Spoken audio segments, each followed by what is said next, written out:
What's good, YouTube? Steel here, and we finally reached the 5th and final expert solo battle of the Crimson Blaze expansion. And although it is long overdue, I'm here to show you how to take down Steelix EX with only colorless type Pokemon and no EX. Before we get started, I want to shout out my Discord. It is a great place for players new and old to talk about Pokemon Pocket, whether it's general conversation, trying to make trades or shares, or simply watch a bunch of deck lists, whether it's competitive or rogue or anything you could think of a Pokemon Pocket. We have a great community of people willing to help you no matter what it is you're looking for.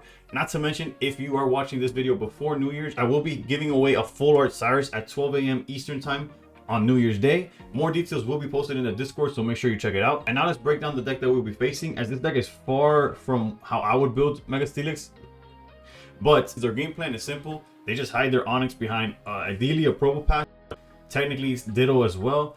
Probopass, clearly, it just, once they put 2 energy on it, it's sort of like a mini Dialga it's not an EX, but it's still Dialga. It does the exact same thing as Dialga without ever getting to that extra damage. Honestly, that Ditto is such a non-issue. They did my boy Steelix so dirty by putting that Ditto of all cards in this list.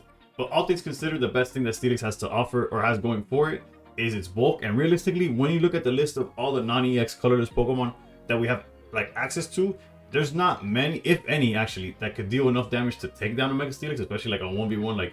I'm pretty sure Mega Steelix could go through the entire line of colorless Pokemon and not get taken down. So we got two options really. It's either be aggressive and take it down before they set up the Steelix, or we could get creative and use alternative methods of winning.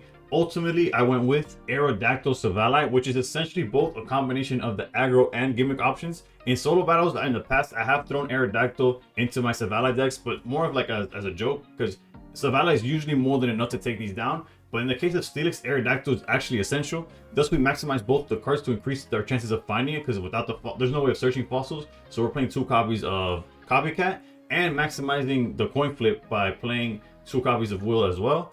Full transparency, this deck works a whole lot better going second, as you're able to start swinging immediately with the type No, with no risk of getting knocked out in return. But that doesn't make going first impossible. In today's game plan, providing both a going first and going second example, and the path to victory on both differ significantly. However, they both end in wins, so I recommend y'all stick through to make sure, I guess the line of thought or the gameplay that is required to win. One is obviously high RNG with Aerodactyl. The other one, you have to start sacrificing certain Pokemon and all that. But eventually you do, or you can win either way. But for the rest of the deck, I actually believe some card choices are very significant. Like the 2 copies of Sabrina, as the lines in which you are going aggro, or maybe you went aggro early and they found the Steelix. Our win condition actually becomes either pushing the Steelix out the way and closing it out, or bringing up a premature Onyx before it's either set up or before it's able to do much, and getting rid of it as well. If you have any further questions on anything in this video, from playstyle to card choices to anything I forgot to mention, feel free to leave it in the comments down below. Thank you for watching, enjoy the gameplay, and above all else,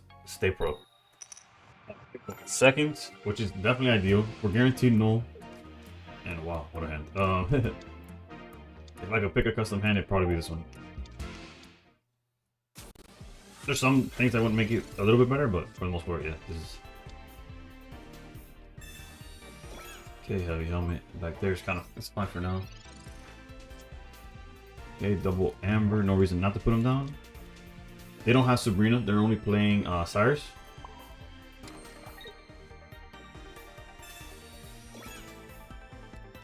A head flip here would be nice. And can't get them all, I guess. Yeah, heads would be nice there because it guarantees the little knockout next turn. So we could hold Silvally for the turn that we actually have a supporter. But so far so good. A research is okay. Immediately has a Steelix, so these Diddles are not doing nothing but walling until he gets the Steelix. We got our Will, we got our...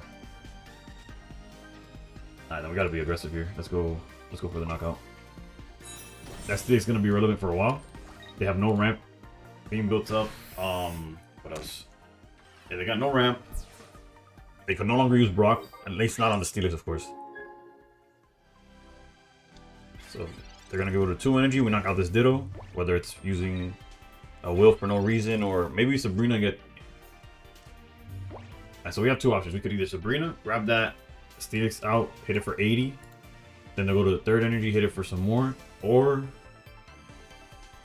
I think I'm gonna go the route of research, knock out this Ditto, and if they put anything in the bench, we Sabrina knock that out. I think that's the proper way of doing this.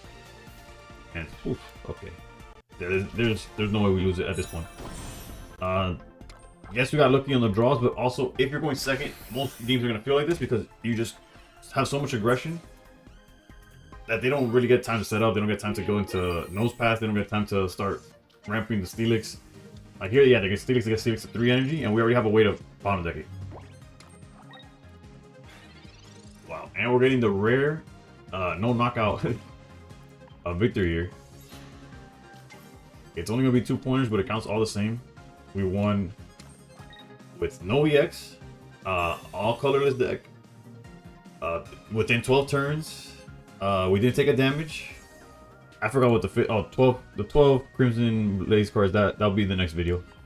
But as always, we do multiple examples, so this is just example number 1. And with that, let's send them to the bottom of the deck and jump to example number 2 as soon as the little victory screen jumps in. There's not much else to say. Y'all saw how the deck works and left them with no board whatsoever. Example number 2, let's go. Okay, so example number 1, you saw the peak of this deck. We went second, everything went as according to plan. Now it's gonna be a little shaky because going first is definitely going first and facing nose pass gets real ugly real fast. Let's see. Trying to rocky helmet. That sort of helps. Not really. Pass. We could have put the old Amber down. My bad. I got ahead of myself. Granted, they have. The only thing with threat that we risk here is them being able to go into copycat for more cards. So luckily they didn't have it, but yeah. Okay, that's odd. Not swinging for damage. Damn, do they respect the? Okay, that's a bonus from Rocky Helmet that I wasn't even thinking about. Apparently, if you have Rocky Helmet on the null, they don't swing. First time it comes up, I haven't played too many games. Like this deck felt pretty recordable as soon as I put it together.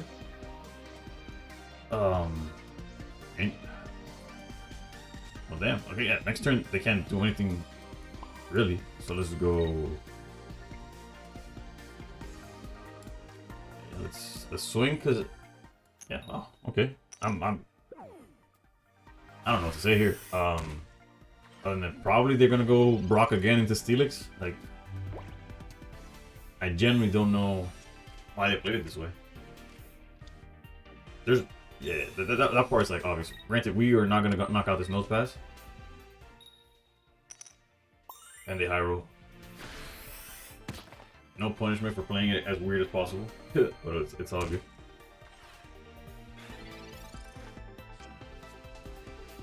Alright, Guzman doesn't do anything right now. We'll go Aerodactyl here. Again, they don't play Sabrina or nothing, so we're safe in that front. We could go Silvally and knock out this nose pass, but then our Aerodactyl is way behind. I think the play we're gonna do is Silvally just so that nose pass can't knock us out, whether or not it evolves. If it evolves, like the most it could do is 50, and if it evolves, it can only do 40. And then we'll set up this Aerodactyl plan here, and we'll wait for a little bit. We could have technically stayed as a Silvally. I mean, stayed as a null, used will, knocked out the nose pass, but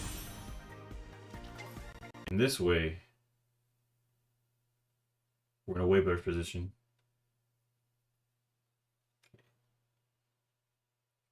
The only scary part, actually, it's actually pretty scary, is that they don't have to go into Steelix here, right? So hopefully we'll find a secondary null here. Yeah, like we're gonna knock out this Silvally. I mean, Purple Pass, and they're probably gonna go into Nose Pass. Yeah, it was an awkward way of drawing this. Unless they get greedy going straight to Steelix, then we got a game. But let's see what they do. Okay, so again, this is gonna be an uglier. Don't tell me. Oh wait, no, they already did the only copycat they play, right? I was like, this is gonna look like a way uglier game because we don't have that. We went first, so automatically the same way we did last game, where oh no points lost, no this, no that, the other is like out the window immediately. Winning fastest out the window. All of this is out the window, but the victory is not, which is what the video's for. So. Okay, this Steelix is gone. Next turn, Nose Pass does not hit us for super effectiveness or nothing like that. So we'll go 2 energy, go Will. Goodbye, Steelix. And their follow-up is pretty weak. We have a guaranteed bottom deck if we need it.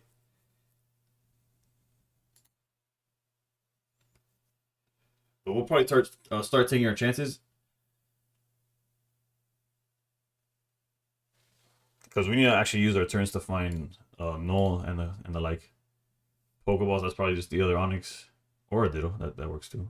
Okay. Yeah, we got time now. We got to regroup. Although we did find Null here.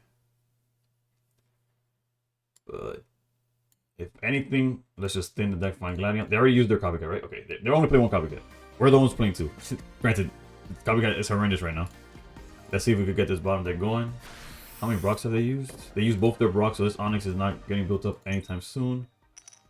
We missed there, that's fine. Next turn, Silvally comes in, knocks out Nose Pass. They found the Steelix. Okay, so everything's going perfect. Okay, we're fine. Let's retreat into...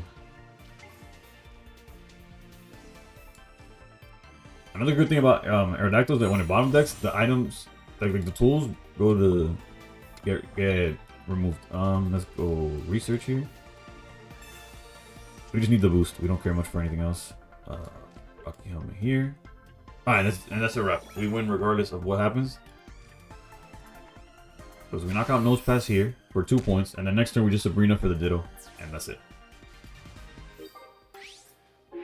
We could go for not brownie points, but like out points by backing out to Aerodactyl and willing the Steelix all over again, but we don't gain anything from that. Let's just take the win while we got it. As you can see, it looked ugly to some extent, but still winnable regardless of going first. If you're going second, so much easier of a game, especially if you start like high rolling, but it's hard to low roll when you're guaranteed a null that's going to start attacking and all that. But yeah, two perfect examples of how to beat it with this deck. Aerodactyl actually comes in clutch. Before, in past solo battles, I have put Aerodactyl sort of like a gimmick because Silvally was winning us most of the games. Here, Aerodactyl has an actual like important role to do because that Steelix is just very hard to take down, especially if you're limiting yourself to just like non-EX colorless types. The hardest hitting ones are like Silvally, Snorlax, but it takes time to build up unless you have Berry, but then you fall asleep and you don't even knock out most things, and then you're weak to all the early Nose Passes, the Onyxes, all that. But yeah, this deck should be perfect. Well, it worked perfectly for me, especially one change that I did well, you won't see it because it was like as I was trying to figure out how to play the deck was going double Sabrina instead of Sabrina Cyrus. Cyrus doesn't really come up, they don't retreat or nothing, and their guys are way too bulky. So being able to Sabrina and get rid of like having two options to get rid of Steelix, whether it's bottom decking it with Aerodactyl or just Sabrina getting the backline, knocking it out with Silvally, work very well. With that, we have all of the 5 battles from Crimson Blaze complete. However, I will make an extra video on the 12 cards for Crimson Blaze. So hopefully, if you're all missing that, you could look forward to it. Thank you for watching. Please consider subscribing. And above all else, stay pro. Just so you guys know, there's like a wall where Dina says, okay, these are the people that are funding us. And like, I guarantee you, man, is up there.